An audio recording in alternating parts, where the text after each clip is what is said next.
Mike Johnson didn't need to raise his voice to dismantle Ilhan Omar's 7-year streak of surviving congressional controversies.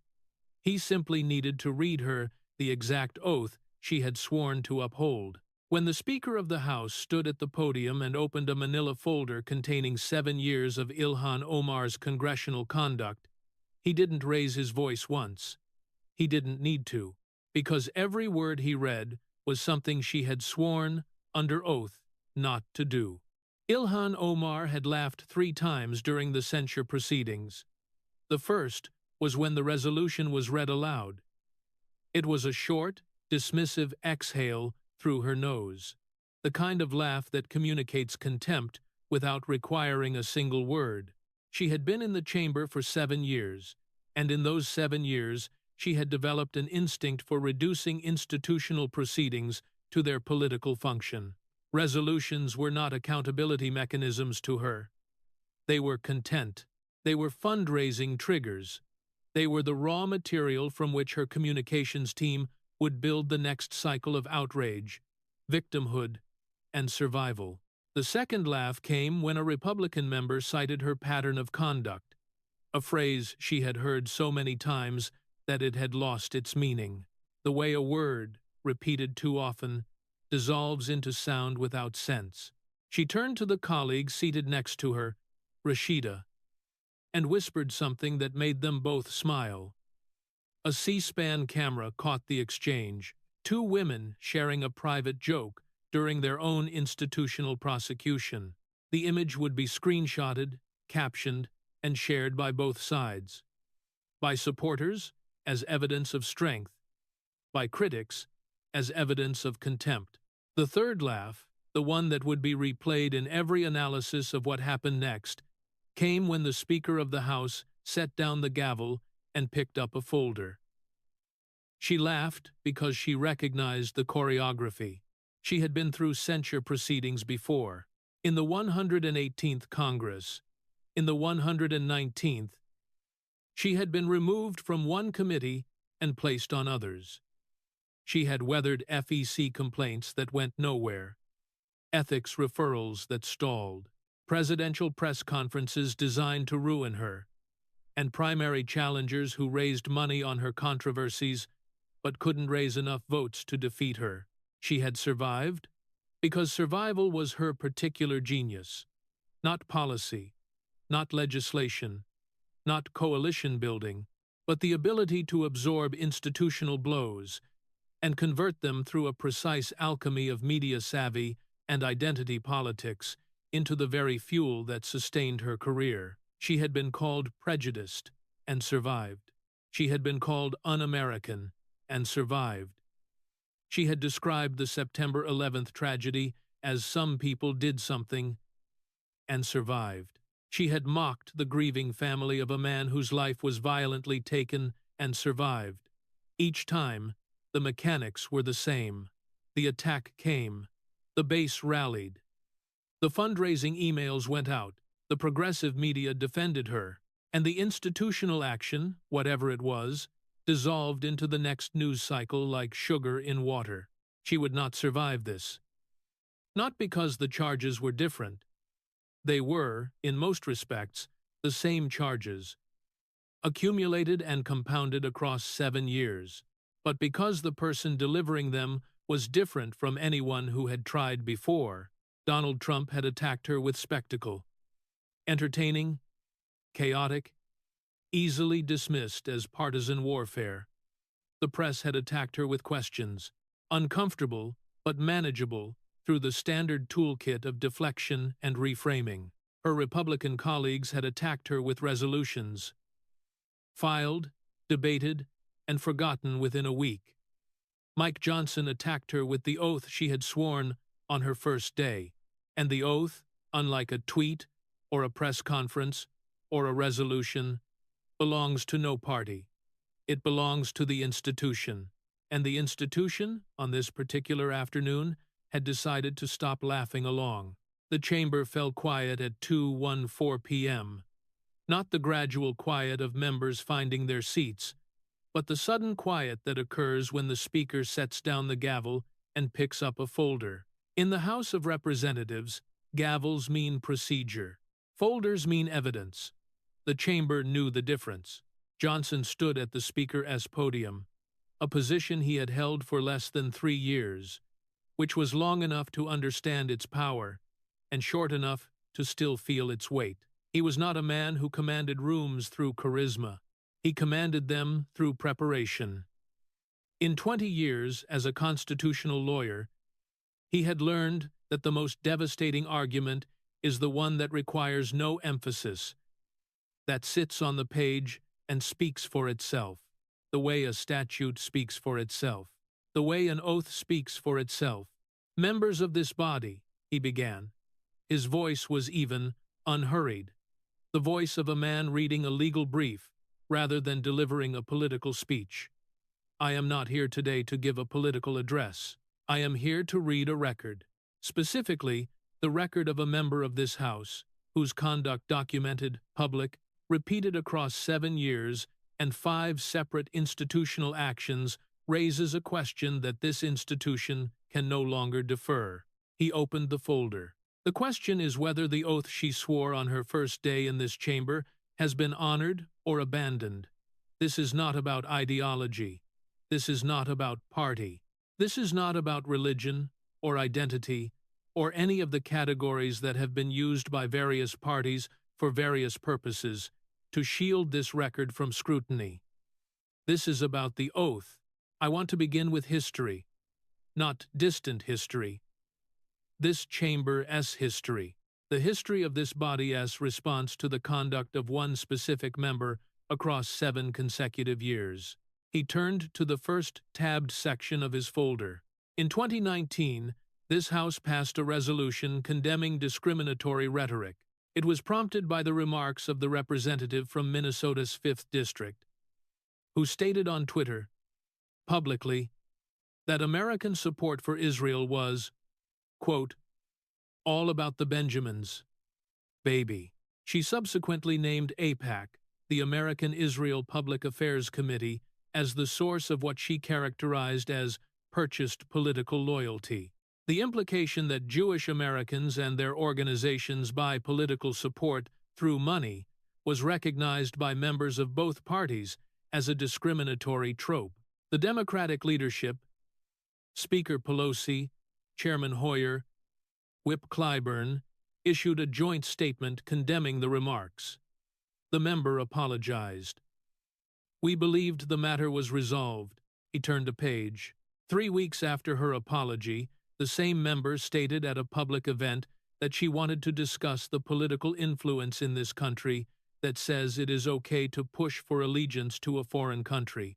The accusation of dual loyalty, that Jewish Americans are more loyal to Israel than to the United States, has been characterized by the Anti-Defamation League, the American Jewish Committee, and historians as one of the oldest and most dangerous tropes in the history of prejudiced rhetoric. In 2023, this House voted to remove the representative from the Foreign Affairs Committee. The vote was 218 to 211. Multiple Democratic members expressed private concern about the pattern of remarks, even as they voted along party lines. In 2025, Congresswoman Nancy Mace introduced a resolution to censure the representative and strip her of all committee assignments. This followed remarks on a public podcast in which the representative demeaned the memory of Charlie Kirk following his tragic passing, belittled his grieving family, and, in the assessment of multiple members of this body, suggested that Mr. Kirk bore responsibility for his own demise. The representative subsequently reposted the interview on her personal social media accounts. In the same year, Congressman Mike Flood filed a formal Ethics Committee complaint, citing a pattern of conduct and speech that he argued violated Clause 1 of Rule 23 of the Official Code of Conduct. In 2026, this resolution, H. Res. 713, was introduced, calling for censure and removal from the Committee on Education and the Workforce and the Committee on the Budget. He set the page down. Members, I have now enumerated 6 separate institutional actions. resolutions, removals, ethics referrals, and censure proceedings, spanning 7 consecutive years, prompted by the conduct of a single member. 6 in 7 years. I want to say something about what that number means. In the 119 Congresses that have convened since 1789, 237 years of institutional history, the number of members who have prompted 6 separate institutional actions for conduct violations is vanishingly small. It is a distinction no member should aspire to. And yet, the member remains. She remains on committees. She remains in her seat. She remains, I would argue, because this institution has treated each incident as isolated, as a single breach requiring a single response, rather than recognizing what the accumulation reveals, a pattern, and patterns, members, require pattern-level responses. Johnson turned to the second tab. His voice did not change. It maintained the same measured cadence, the same constitutional lawyer's rhythm. Each sentence constructed the way a legal brief is constructed: premise, evidence, conclusion, and a pause that functions as a period. Clause 1 of Rule 23 of the Official Code of Conduct of the House of Representatives states, and I want every member to hear the exact language: a member, delegate, resident, commissioner, officer, or employee of the House shall behave at all times in a manner that shall reflect creditably on the House of Representatives. He looked up from the folder. At all times. I want to emphasize those 3 words because they carry the entire weight of the standard. Not at most times, not when it is convenient, not when the audience is sympathetic, and the cameras are on, and the political calculation favors restraint. At all times. That is the standard every member of this body agreed to. It is not aspirational language. It is not a suggestion. It is an obligation, voluntarily assumed, binding in conscience, and enforceable by this institution. I want to examine 2 specific instances, separated by 6 years, in which the representative's public statements failed this standard. I want to examine them carefully, because precision matters, and because the representative has argued, in both cases, that her words were taken out of context. I take that argument seriously. Context matters. But so does effect. The first, March 23, 2019, at a banquet hosted by the Council on American Islamic Relations in Woodland Hills, California, the representative delivered a 20-minute speech about the discrimination faced by Muslim Americans. The speech contained many points with which I agree. Discrimination against any American on the basis of religion is wrong, and Muslim Americans were unfairly targeted after September 11th. Those are facts, and I acknowledge them. In the course of that speech, the representative said the following: CAIR was founded after September 11th because they recognized that some people did something and that all of us were starting to lose access to our civil liberties. He paused. Let the words exist in the chamber without commentary. The representative has stated that this phrase was about the aftermath of September 11th, not about the tragedy itself. I have read the full transcript. I accept that the broader context of the speech was about post-September 11th discrimination. I will not argue that the representative intended to minimize the events. But members, intent is not the only measure of language. Effect is also a measure. And when a sitting member of the United States Congress, a member who votes on defense appropriations, who serves on committees that address national security, who speaks in official capacity on behalf of the People's House, describes the loss of 2,977 American citizens with the phrase, "Some people did something," the effect is minimization. The effect is that the families of the lost, the mother who never came home, the firefighter who ran into the building and did not run out, the child who grew up without a father, hear their loss, described in language that would be inadequate for a traffic accident.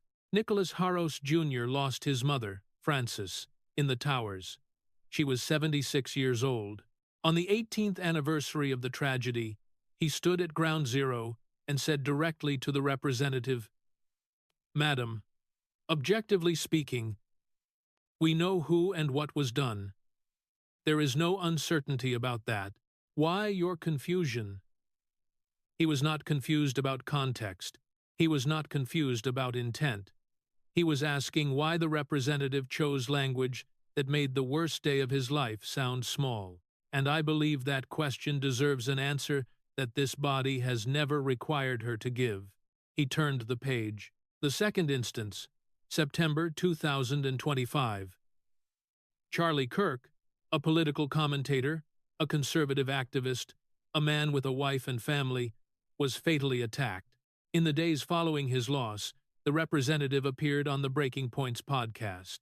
During that appearance, she made remarks about Mr. Kirk that multiple members of this body, in both parties, characterized as dismissive of his passing and contemptuous of his family's grief. I want to be precise about what I am describing and what I am not describing. I am not describing political criticism of Mr. Kirk's views. Political criticism is protected speech, and vigorous debate is the foundation of this republic. I am describing something different. The demeaning of a deceased person's memory and the belittling of his family's mourning. The representative did not merely make these remarks in a private conversation. She did not merely say them once, in a moment of poor judgment that she later regretted. She appeared on a public platform. She made the remarks deliberately, and then she reposted the interview on her own social media, her verified accounts, with 3.2 million followers amplifying the remarks to a national audience. That is not a slip of the tongue. That is a publication decision. Members, I am not asking you to agree with Charlie Kirk's politics. Half this chamber disagreed with him passionately. That is fine. Disagreement is why this institution exists. But I am asking you whether mocking the violent loss of an American citizen and belittling his family's grief, and then amplifying those remarks to millions of people, reflects creditably on the House of Representatives. The Code of Conduct says at all times, the oath requires me to ask the question. I believe the answer requires no extended deliberation. Johnson turned to the third tab. This section was shorter. Deliberately so. He was not relitigating the financial evidence that had been covered extensively in the press and in a separate presidential press conference. He was addressing something more specific and more institutional, the obligation of disclosure itself. Members, the Ethics in Government Act of 1978 requires every member of this House to file annual financial disclosures. These filings are not voluntary. They are a legal obligation directly tied to the office. The purpose is transparency. The principle that the public has a right to know whether their representative's financial interests conflict with their public duties. The representative's 2023 disclosure listed her household net worth at a maximum of $158,000. Her 2024 disclosure listed it between $6 million and $30 million. Her office has stated that this discrepancy reflects the valuation of her husband Dali's business interests, not her personal wealth. I am not here to investigate the accuracy of those valuations. That is the appropriate work of the Oversight Committee, and Chairman Comer is pursuing it through proper channels. What I am here to address is a separate matter, the disclosure obligation itself. Congressional norms, followed by the overwhelming majority of members in both parties, require that when a spouse holds a significant ownership stake in a company, the member disclose the percentage of that ownership. The representative has not done so. She has reported the total company valuation $5 million to $25 million for one company, $1 million to $5 million for another, without disclosing her husband's individual share. This omission does not violate the letter of the law. The disclosure forms use ranges, and the Representative filings are technically compliant with the minimum requirements. But the oath of office does not ask members to meet minimum requirements. It asks them to faithfully discharge the duties of the office. And faithful discharge of duty, in the context of financial disclosure, means providing the public with sufficient information to evaluate potential conflicts of interest, not the minimum, the sufficient. The representatives' filings provide the minimum. They do not provide the sufficient. And the gap between those two standards, the gap between what the law requires and what the oath demands, is the space in which trust erodes. Johnson turned to the fourth tab. He handled the pages with the particular care of a lawyer approaching the most sensitive section of his argument, the section where precision is most critical because the stakes are highest. Members, I want to be precise about what I am saying and what I am not saying, because precision matters more in this section than in any other. I am not calling the representative prejudiced. I want that on the record.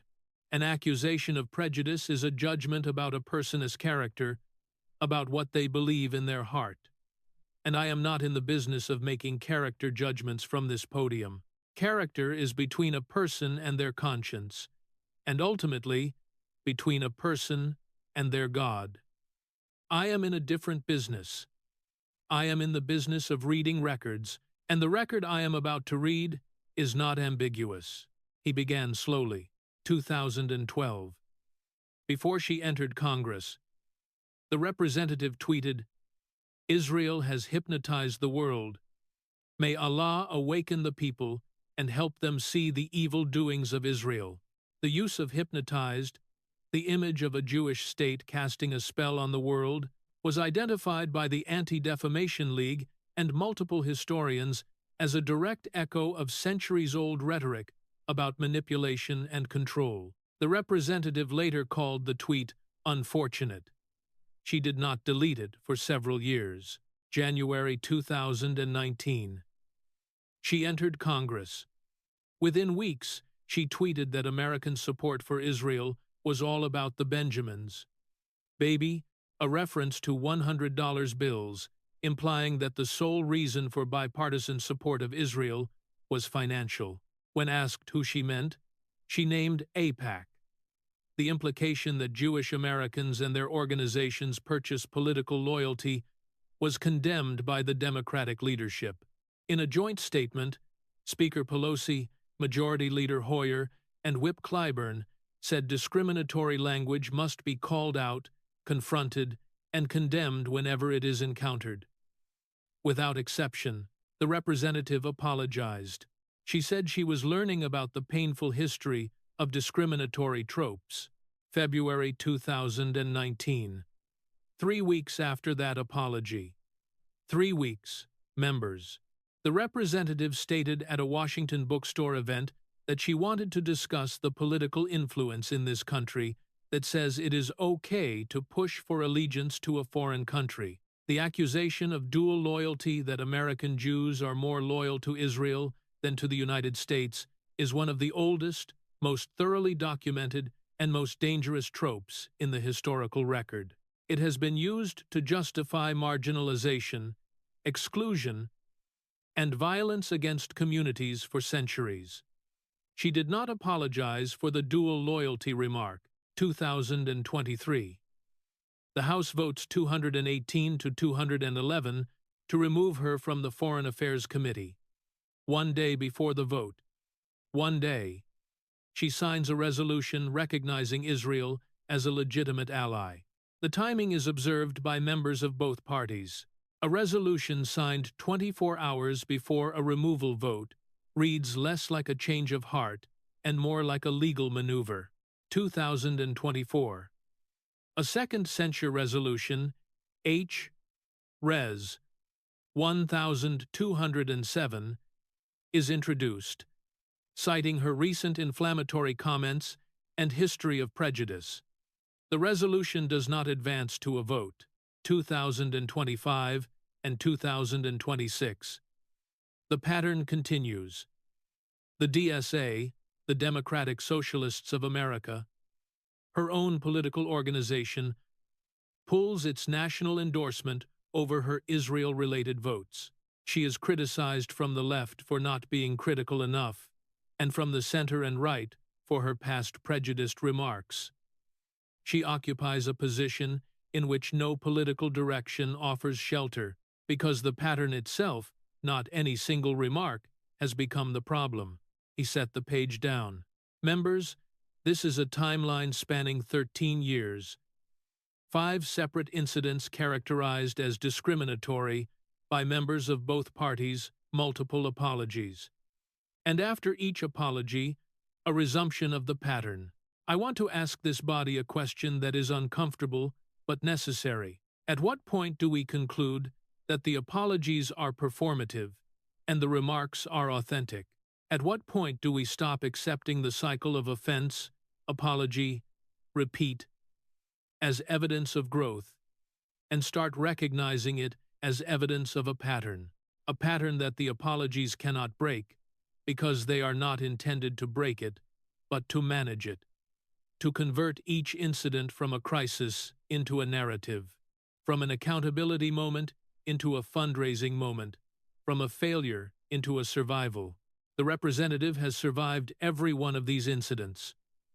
I have acknowledged that at the beginning of this address, survival is her particular genius, but survival is not the same as reform. Surviving consequences is not the same as changing the behavior that produced them. And this body, this institution, has to decide whether it will continue to reward survival or begin to demand reform, because the alternative we have chosen for 7 years, is to accept each apology at face value and then express surprise when the next incident occurs. That is not oversight. That is not accountability. That is institutional amnesia, conducted in real time on the public record before an audience of 330 million Americans who are watching us choose comfort over courage. Johnson closed the 4th tab and set the folder aside. He placed it on the podium, not behind him, not to the side, but directly in front of him, where the camera could see it, and then moved it to the left, making space. What would come next required no folder, no tabs, no evidence. He had memorized this section because it was not about the representative, it was about the institution she served in and the promise she had made to it. The chamber had been quiet throughout, but the quality of the quiet had changed across the 40 minutes of the address, the way the quality of water changes as it gets deeper. At the beginning, the silence had been attentive. Then it had become uncomfortable. Then it had become something else. The silence of people who are being told something they already know, but have refused to say, and who recognize, as the telling continues, that the refusal is no longer sustainable. Several members had left during the preceding section. 3 Democrats, at different intervals, through different exits. 2 Republicans had stopped looking at their phones. A senator, who had been observing from the gallery an unusual breach of bicameral protocol that no one had commented on, leaned forward in his seat. Johnson's voice, when he began, was the same voice it had been from the beginning. He did not raise it. He did not lower it. He did not add emphasis or emotion or the kind of theatrical gravity that speakers use when they want an audience to understand that this is the important part. Johnson did not need to signal importance. The oath signals its own importance. All he needed to do was read it. Members, I want to read something aloud. It will take less than a minute. I ask for your full attention, and I believe I will receive it. The chamber was already silent, but the silence deepened. the way a room gets quieter when people stop shifting in their seats and hold still. I do solemnly swear that I will support and defend the Constitution of the United States against all enemies, foreign and domestic, that I will bear true faith and allegiance to the same, that I take this obligation freely, without any mental reservation or purpose of evasion, and that I will well and faithfully discharge the duties of the office on which I am about to enter. So help me God. He let the words settle. Every member of this House spoke those words on their first day in this chamber, including the representative from Minnesota's 5th District. Those words are not ceremonial. They are not decorative. They are a contract between the member and the people who elected them, witnessed by the institution and binding in conscience, if not in law. Let me take the oath apart, one clause at a time, against the record we have reviewed today. Support and defend the Constitution. The Constitution protects the right of every American, including Jewish Americans, to participate in political life without being accused of dual loyalty or of purchasing political influence through money. The representative's remarks across 13 years have undermined that principle. Bear true faith and allegiance. Allegiance to the institution includes transparency.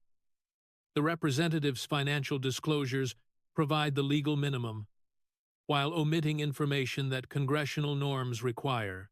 That is not true faith. That is technical compliance. And technical compliance is not the same as allegiance. Well and faithfully discharge the duties of the office. The duties of the office include behaving in a manner that reflects creditably on this House.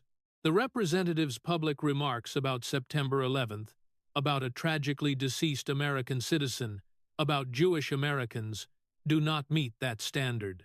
6 institutional actions in 7 years is the record of a member who has not faithfully discharged her duties, without mental reservation or purpose of evasion. Each apology, followed by a resumption of the pattern, suggests either reservation or evasion. If the apologies were sincere, the pattern would have changed. It has not. He paused. The pause was not for effect. It was the pause of a man arriving at a conclusion he had hoped not to reach. Members, I grew up in Shreveport, Louisiana. My father was a firefighter. When I was 12 years old, he responded to an emergency that claimed the life of one of his colleagues. My father survived, but he was critically injured. He carried those scars for the rest of his life. He never complained about them. He never used them for sympathy. And he never, not once, suggested that the oath he took to protect his community was optional, or conditional, or subject to revision based on whether it was politically convenient. My father's oath required him to walk into a burning building. The oath of office requires significantly less. It requires members of this House to behave with basic decency, to disclose their finances with basic honesty, to treat their fellow Americans, all of them, with basic respect, and to honor the institution they serve. If that standard is too high for any member of this body, the appropriate response is not to lower the standard. It is to find members for whom the standard is not too high. He looked out across the chamber. The question before this House is not whether the representative violated the code of conduct. The record answers that. The question is not whether the pattern exists. 13 years of documentation answers that. The question, the only question remaining, is whether this institution has the will to enforce its own standards. Because if we do not, if we accept the pattern, if we accept the apologies, if we accept the resumption, if we accept another 7 years of the same, then the oath of office is not a contract, it is a suggestion. And if the oath is a suggestion, then this chamber is not the people's house. It is just a room with a very nice carpet and a gavel that nobody uses. He picked up the gavel, held it for a moment, then set it down, gently, precisely. The way a judge sets down a gavel after a verdict that he knows is correct, but takes no pleasure in delivering. I yield the floor. The chamber did not applaud. Applause would have been wrong, would have converted a constitutional argument into a partisan celebration, which was precisely what Johnson had spent 47 minutes avoiding. He had not mentioned Omar's religion. He had not mentioned Somalia. He had not mentioned her hijab or her immigration history or any of the categories that had been used across 7 years of political combat to both attack and shield her. He had talked about conduct, obligation, and oath, and conduct, obligation, and oath do not require applause. They require action. Instead, there was silence. The particular silence of an institution that has just been told by its own presiding officer that it has been failing, and that recognizes, in the silence, that he is correct. Not all members agreed. Not all members would vote for censure. But the argument had been made on ground that could not be dismissed as partisan or bigoted or theatrical, and that ground was now part of the institutional record, permanent and unretractable. The way a court opinion becomes precedent the moment it is filed. 3 Democratic members had left the chamber during the final section. They left separately, at intervals, through different exits: the west door, the east door, and the members' entrance. And none of them spoke to the press pool waiting in Statuary Hall. None of them would explain publicly why they left.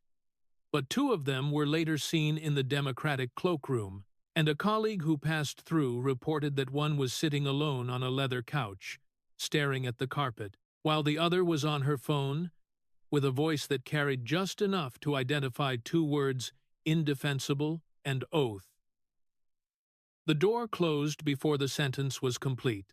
Omar remained in her seat for the entire duration. She did not leave during the discriminatory rhetoric section. She did not leave during the financial disclosure section. She did not leave during the oath. She sat with her hands folded in her lap and her spine very straight. The posture of a woman who had decided that remaining was itself a statement, that leaving would be surrender, and staying was defiance. But defiance requires an opponent, and Johnson had not been her opponent. He had been her institution's officer, and defiance aimed at your own institution's presiding officer, delivered from a chair in the institution's own chamber, looks less like strength than it does like confirmation of the charge. Her expression was not angry. It was not defeated.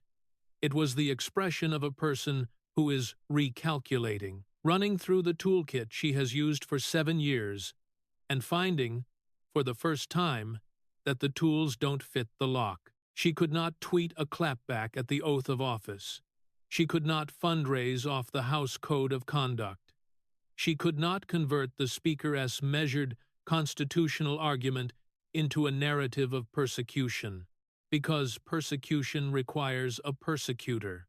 And Johnson had been so studiously impersonal, so devoid of animosity, so constitutional in his framing, that the charge of persecution could not attach to him. He had not attacked her. He had audited her, and audits do not produce martyrs. They produce findings. The coverage that followed was shaped less by what Johnson said than by how he said it, or more precisely, by what he did not do. He did not shout. He did not use nicknames. He did not perform outrage, or deliver punchlines, or play to the gallery. He did not mention Omar's religion, her national origin, her immigration history, her hijab, or any of the identity markers that had been weaponized by both sides for different purposes across 7 years of political combat. He talked about conduct, obligation, and the oath of office, and by confining his argument entirely to institutional standards, he made it impossible to dismiss as bigotry. The Wall Street Journal editorial board published a piece titled "The Speaker's Case." It described Johnson's address as the most institutionally serious argument for member accountability since the Ethics Committee proceedings of the 1990s. The piece noted that Johnson had accomplished what no Republican critic of Omar has previously achieved, a critique that cannot be attributed to intolerance because it contains no reference to identity. The Washington Post ran a news analysis, not an opinion piece, a news analysis on the front of the politics section. It observed Johnson deliberately avoided the theatrical approach that characterized President Donald Trump's attacks on Omar earlier this year, opting instead for a constitutional framework that left Democrats with no rhetorical shelter. The piece quoted a Democratic communications strategist who spoke on background. When Trump attacks her, we have a playbook. The playbook is, it is biased, it is intolerant, he's a bully. When the Speaker reads the oath of office and asks whether she's honored it, we don't have a playbook for that, because the answer is uncomfortable. The clip that traveled furthest was not a punchline. Johnson had delivered none. It was the oath, the 60 seconds, during which the Speaker of the House read the oath of office aloud, slowly, in full, and then mapped each clause against the record he had documented. Viewers who had never read the oath, who had never considered its specific language, who had treated it as ceremonial rather than binding, heard it for the first time as an argument. The effect was like being shown the foundation of a building you had always assumed was decorative. It was not decorative, it was structural, and it was cracked. The firefighter passage, the only personal moment in the 4 7-minute address, was shared separately, often with no caption. Johnson as father, critically injured in the line of duty, who never complained, who never used his injuries for sympathy, who honored his oath with his body. The contrast with a member of Congress who could not honor hers with her words was implicit, unstated, and devastating. Johnson had mentioned his father once. Once was enough. Hakeem Jeffries did not comment for 48 hours. The Minority Leader's office issued no statement, no tweet, no background quote, no spokesperson's characterization. The silence was total, and in Washington, totalizing, because when the leader of a party declines to defend a member of that party against institutional charges from the opposing party speaker, the silence functions as a verdict more clearly than any statement could. When Jeffries finally spoke, at an unrelated press conference on education funding 2 days after Johnson's address, he was asked directly whether he believed Omar had violated the House Code of Conduct. His answer was 14 words long. Every member of this body is subject to the same rules and the same standards. He did not say Omar's name. He did not defend her conduct. He did not call the proceedings politically motivated. He affirmed the principle Johnson had articulated, that the rules apply to everyone without contesting the application. In political communication, affirming a principle while declining to defend its most prominent potential violator is the quietest form of abandonment available. The Congressional Black Caucus held a closed-door meeting at which the topic was Omar. The details of the meeting were not leaked, a remarkable feat of discipline in an institution where leaks are as common as committee hearings. A member who attended told The Hill, on background, only this. Nobody defended the Charlie Kirk comments. Not one person. Whatever else people felt about the proceedings, that was the line nobody would cross. The implication was that other aspects of Johnson's address, the financial disclosure concerns. The pattern of rhetoric generated internal disagreement. The Charlie Kirk remarks did not. They were indefensible, and the caucus knew it, even if the caucus would never say so publicly. The Squad, the progressive coalition with which Omar had been most closely identified since entering Congress, issued individual statements. Rashida Tlaib called the proceedings a partisan weaponization of House rules to silence a woman of color who speaks truth to power. Ayanna Pressley defended Omar's right to challenge policy without being subjected to institutional harassment. Neither statement addressed the specific conduct Johnson had described. Neither explained how mocking the violent passing of an American citizen constituted speaking truth to power or challenging policy. Progressive media organizations defended Omar's right to free speech vigorously. They did not defend the content of the speech. The distinction between defending a right and defending its exercise was the gap through which Johnson's argument flowed. He had not challenged her rights. He had challenged her obligations, and obligations, unlike rights, can be enforced by the institution that imposes them. The Ethics Committee announced a preliminary review within 7 days, a timeline that was, by the committee's glacial standards, unprecedented. The committee had been sitting on the flood complaint for months. Johnson's address had not created new evidence. It had created political permission to act on evidence that already existed. The difference between those two things, between evidence and permission, is the difference between a loaded weapon and a pulled trigger. Johnson had pulled the trigger. The committee would determine where the outcome landed. The Oversight Committee, operating on a parallel track, issued a follow-up document request to Tim Mynett's companies, with a response deadline, and, for the first time, explicit language noting that non-compliance could result in compulsory process. Compulsory process is Washington's euphemism for subpoena, and its appearance in a letter that previously contained only polite requests marked a shift from inquiry to investigation. H. Res. 713. The censure and committee removal resolution moved from the Rules Committee to the floor schedule. The resolution had been introduced weeks earlier and had been drifting in legislative limbo, not because it lacked Republican votes, but because the political cost of forcing a floor vote on Omar had been judged, until Johnson's address, as higher than the political benefit. Johnson's address inverted that calculus. Two moderate Democrats from competitive suburban districts, both facing 2026 races in which bipartisan credentials mattered, signaled privately that they would vote for committee removal. Their reasoning was identical. After the Speaker's constitutional argument, defending Omar's committee seats was now more politically dangerous than voting to remove them. In Minneapolis, the reaction was both predictable and different. Predictable, because the fault line between Omar's supporters and her critics within the Somali American community had been visible since the Trump press conference months earlier.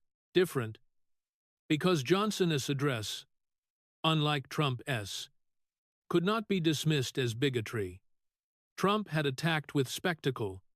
Johnson had attacked with the oath, and the oath belongs to the institution, not to a party, or a president, or an ideology. The community organizer named Amina, who had been quoted after Trump's press conference saying, "I believed she was different," and who had become somewhat unwillingly a recurring voice in the story of Omar's accountability, was quoted a third time by the Minnesota reformer. When the president attacked her, I could say it was political. When her own institution, the institution she swore an oath to, says she violated that oath, I can't say the same thing. That's not politics. That's the system working. And if we believe in the system, we have to accept what it says, even when it says something about one of our own. 3 primary challengers for the 2026 cycle reported a combined fundraising surge of 340% in the week following Johnson's address. The contributions came overwhelmingly from within the district. Small dollar donations, averaging $27, from voters who had previously supported Omar. The shift was not from Republican donors seeking to oust a Democrat. It was from Democratic voters seeking to replace a Democrat. That distinction, the difference between external opposition and internal accountability, was the most damaging metric of all. In the Rayburn House office building, In an office on the fourth floor that smelled faintly of the cardamom tea her staff kept in the kitchenette, Ilhan Omar sat at her desk at 9:47 on a Tuesday evening. The office was empty. The staff had gone home at 7:00. The hallway outside was quiet. The particular quiet of a congressional office building after hours, when the only sounds are the ventilation system and the distant footsteps of a Capitol police officer making rounds. On her desk, next to a stack of unopened constituent letters and a laptop displaying an email she had read 3 times without responding to, there was a laminated card. It was small, the size of a business card, slightly thicker. Every new member of Congress receives one on their first day. It contains the oath of office, printed in small type, laminated in plastic that is meant to last a career. Omar's card was 7 years old. The lamination was cracked at the corners from handling. The text was faded at the edges from being carried in a purse, in a pocket, in the inside cover of a binder. She had carried it since January 2019. Not as a prop, not as a performance, as a reminder. She picked it up. Read it. All of it. Slowly. The words she had spoken on her first day in the chamber. The words the speaker had read back to her, to the entire chamber, to the cameras, to the country 3 days ago. The same words. Exactly the same. She set the card face down on the desk. The oath faced the wood. The wood said nothing back. Outside the window, the Capitol dome was lit against the March sky, white and illuminated, and from certain angles, beautiful. From other angles, it was just a building. A very large building, with very specific rules, and a gavel that someone, for the first time in 7 years, had decided to use.